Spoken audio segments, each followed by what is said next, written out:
कल 2 घंटे का प्रेशर किया था ISPR ने कहने के लिए कि इसको एस्केलेट ना करें।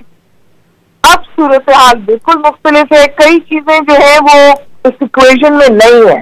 सबसे बड़ी बात तो ये कि ये कहा जाता था कि 2 न्यूक्लियर पावर्स एक दूसरे से जंग नहीं करती, ये मिथ तो खत्म हो गई।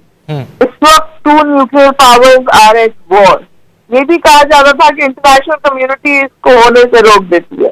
इस वक्त जो ग्लोबल एनवायरनमेंट है, इंटरनेशनल कम्युनिटी वो वाला फुटवर्क नहीं दिखा सकी, इंडिया को रिस्ट्रेन नहीं कर सकी, नतीजतन पाकिस्तान को अपने दिफा के लिए वापसी हमला करना पड़ा है। और ये हमला भी समझिए इस तौर है कि ये इंडिया को डिजिटली भी मैं समझती हूँ जैम कर रहा है। तो मल्टी प्रोंग है, मल्टी पॉइंट है, और मेरा ख्याल है कि पाकिस्तान ये करके रुकेगा। And then once again the ball will be in the Indian court.